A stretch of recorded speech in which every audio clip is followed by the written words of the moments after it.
ya está en nuestros estudios Eduardo Rosta, él es inmobiliario, y vamos a charlar de este tema, ¿no? De qué pasa, baja la inflación, pero suben los alquileres. ¿Cómo se entiende esto? ¿Cómo se puede explicar? Eduardo, querido, ¿cómo estás? Hola, buen día, ¿cómo va? Hola, buen día. Buen día, gracias Buen día. por venir tempranito. No, por favor. Para hablar de este tema que, como pasó en el pase, ¿no? Viste que la gran mayoría alquila, o una gran parte de la sociedad, y uno dice, pucha, otra vez la suba de alquileres, pero no se entiende por qué, bueno, cuando la inflación estaba en alza, bueno, todo tenía una lógica, ¿no? O una especie de lógica. ¿Qué pasa ahora? Bueno, ahora me parece que lo primero que hay que diferenciar son los distintos segmentos. Hoy tenemos una cantidad de variables que hay que ir considerando y que hace que algunos valores se vayan incrementando, pero la mayoría no. ¿Cómo se explica esto? Sí, a ver. A partir de que se abre este tema de oferta y demanda de inmuebles, tenés que, por ejemplo, algunos empiezan a tener ofertas más escasas. Por ejemplo, casas de 3 dormitorios o 4 dormitorios. Esa oferta es como bastante baja en función del nivel de demanda que tiene. Entonces puede ser que suba un poquito el precio ahí, en función de los valores de mercado. Pero la realidad es que, por ejemplo, en departamentos de 1 o 2 dormitorios, los valores están como bastante quietos y te diría que en muchos casos, si no se negocia como corresponde o los propietarios no se adecúan a valores razonables de mercado, son inmuebles que pasan 2 o 3 meses sin alquilarse. O sea que no es real que la tendencia sea el 100% alcista en cuanto a los alquileres, porque hoy quien no se adecúe un poquito a los valores de mercado, al valor que realmente puede pagar el inquilino, está quedando sin alquilar los inmuebles. También hay un movimiento, digo, la palabra reacomodamiento, que es la que tanto se usa en Argentina, en cuanto a las clases sociales. Digo, familias que antes alquilaban 3 dormitorios, se acomodan en uno de 2, porque es lo que pueden pagar, y el de 2 capaz que en un monoambiente, y viceversa. O se está, te digo porque lo veo yo en la cuestión universitaria, se ha vuelto a utilizar el alquiler compartido entre 3, 4, 5 chicos que alquilan un departamento, digo, porque si no, no da la manera de pagar. Digo, ¿eso también lo están notando? Lo estamos notando, y inclusive tenés como diagnósticos diferentes, porque ¿qué es lo que ha pasado? Por un lado vos tenés récord de venta de motos, por ejemplo. Y esta situación que se va dando con los jóvenes que van alquilando de 2 o 3 o 4. Que esto es una práctica que se instauró en la pandemia, que es como que nos acostumbramos a vivir un poco diferente. Entonces, la persona que tiene un sueldo tan acotado, llega un punto donde sí, bueno, priorizo mi independencia o priorizo esta capitalización. Y esa capitalización, si bien es un indicador importante, modifica otro montón de indicadores. Por ejemplo, esa persona prácticamente no puede consumir, no se puede dar gustos, deja de salir un montón, los consumos que tiene son muy bajitos. Entonces, hay realidades que no son tan taxativas. Hoy tenés un montón de variantes que se tienen que considerar y que no las alcanzás a percibir, porque decís, bueno, si el consumo está tan bajo, ¿es realmente porque el sueldo no alcanza? Y sí, una parte sí es que realmente el sueldo no alcanza, pero tenés otra parte que están generando como pequeñas capitalizaciones en lo patrimonial y que tampoco te permiten generar el nivel de consumo que se espera. ¿Y el sector qué espera? Digo, ¿qué ve para adelante?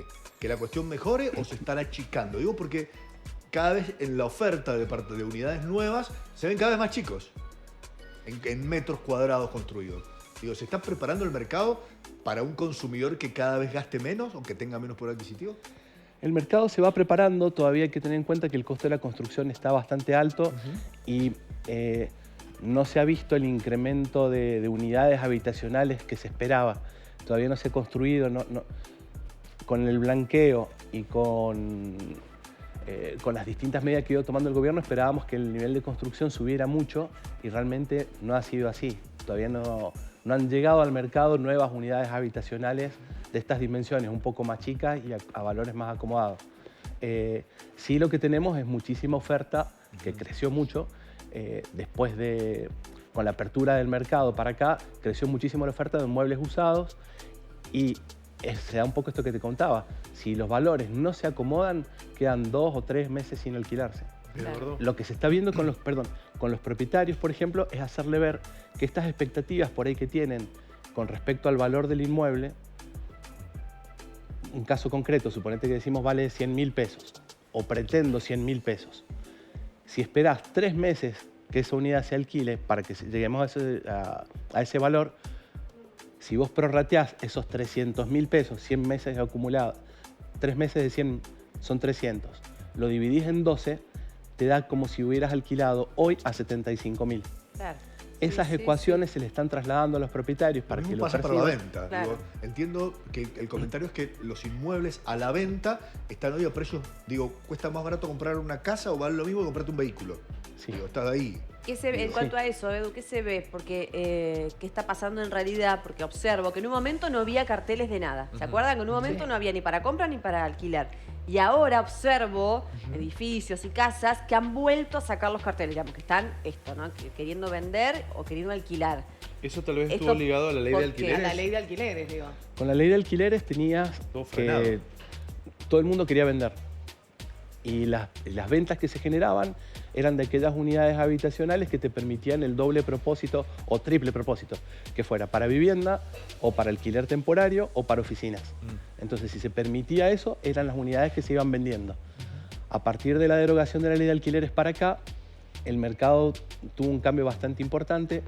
Entraron muchísimas unidades al mercado para locación y las ventas se fueron dinamizando, pero ya como inversión para volcarlas al mercado de alquileres.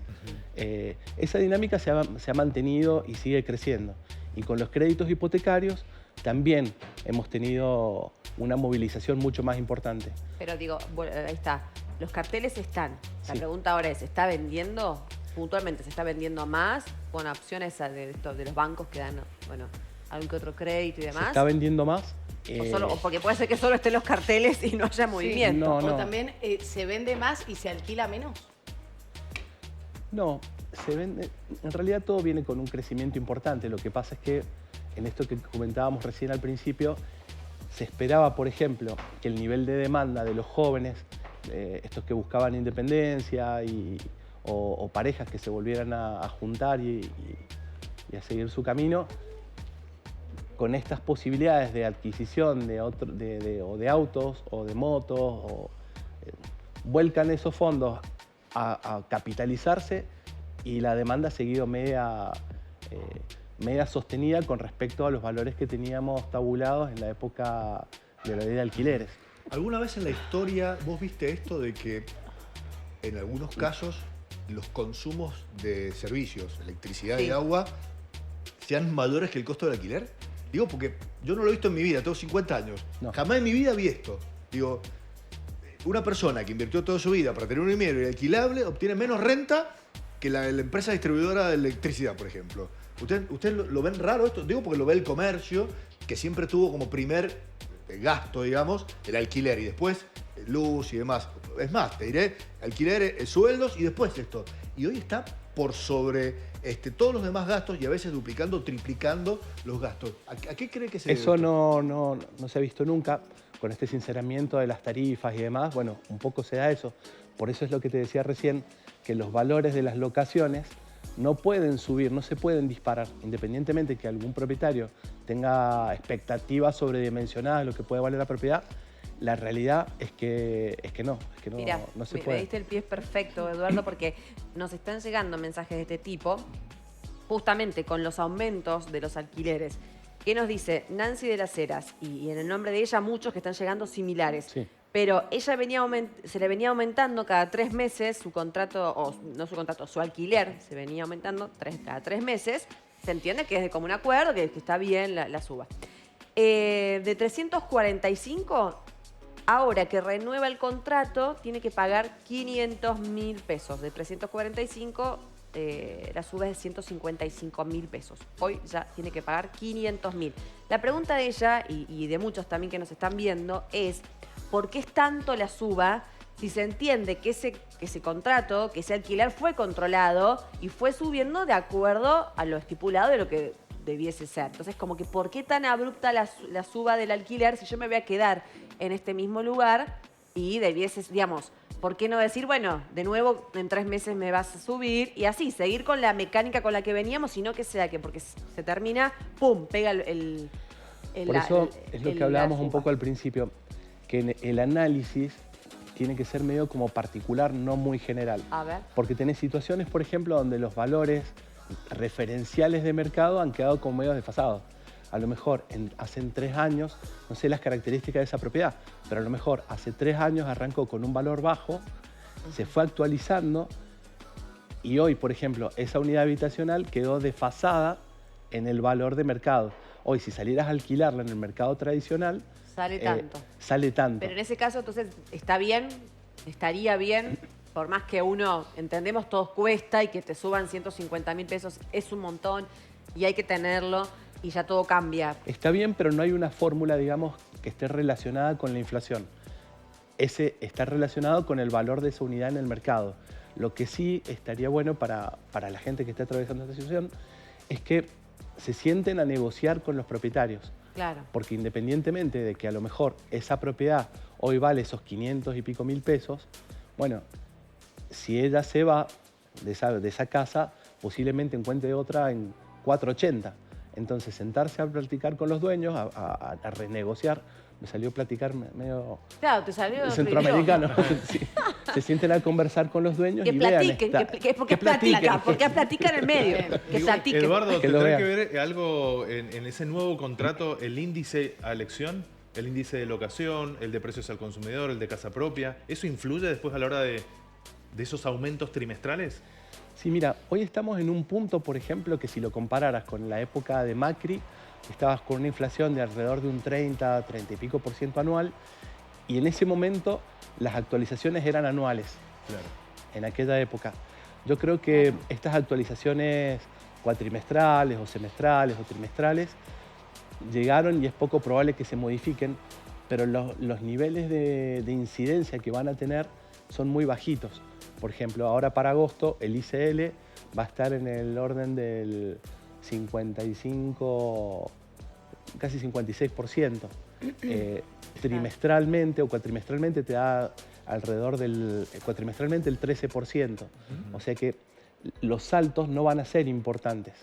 Entonces, Claro, el tema es, pactar- yo entiendo tu parte, Eduardo, y comprendo y tiene toda la lógica lo que vos estás diciendo. Si hay alquileres o propiedades que han quedado desfasadas, entonces, bueno, el dueño dice, es el momento de Ganarle. decir, No, cobrar de lo que vale la recomodar el propiedad, valor, sí. cobrar lo que vale. El tema es que si, por ejemplo, vuelvo a este caso como referencia, si Sí. yo hoy de 345 ya me tengo que ir a 500, y en 3 meses, que estará a vuelta de la esquina, que es pasado mañana, me volvés a subir, ya en 3 meses ya no es el 500, ya es, ¿entendés? El problema no es el 550, mercado, 500. el problema no son los que alquilan, el problema es que los sueldos, a diferencia Claro, de lo que bueno, dice ahora, obvio, vienen ¿no? perdiendo la inflación hace un montón de tiempo. Claro. Y no solamente que la vienen perdiendo, sino que tuvieron una gran pérdida en diciembre, cuando apenas asume este gobierno, medianamente el 25% promedio, y no se recuperó nunca. Nunca. Entonces ese es el problema. No es que yo creo que hoy los alquileres están más baratos que nunca. Sí. Es lo que yo creo. En relación a lo que vale la propiedad. Un alquiler se fija en cuánto vale la propiedad y hay un porcentaje que se le va recargando. En función de eso es mediana y después entran otros indicadores. El problema son los sueldos, chicos. Ah, obvio. Pero Exactamente. tengo dos Sí. preguntas muy Pero cortitas. quería La agregar primera, algo de lo que dije recién, ¿no, Edu? Querías... Es que en el caso este, por ejemplo, suponete que cierran en 500.000 pesos. Sí. En 4 meses o en 3 meses van a ser 550.000 pesos. Sí. Entonces, si hoy esta misma situación que se le va a dar a la señora que está alquilando, también se le va a trasladar al propietario. El poder adquisitivo que va a tener con esa plata termina siendo también bajo.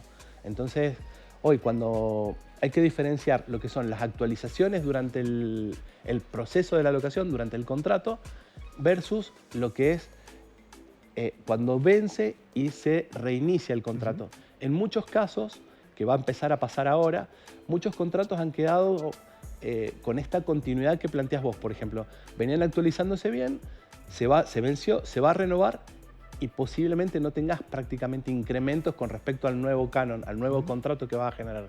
Pero hay otros casos que sí, que quedaron un poco desfasados, pero la buena noticia, digamos, ¿cuál es? Que hoy el nivel de oferta que tenés es tan grande que a la señora le va a permitir decir, bueno, che, mirá, a 2 cuadras hay una casa exactamente igual que está en 480. O negociemos el valor y digamos, bueno, arranquemos en 480 y, no sé, generemos un ajuste dentro de 4 meses donde te pago 20.000 pesos más o 50 o 70.000 pesos más. Dos preguntas en una. La primera, ¿están obligados a emitir factura quienes alquilan y están obligados a recibir el pago por transferencia o no? Sí y no. Hoy no tenés problema.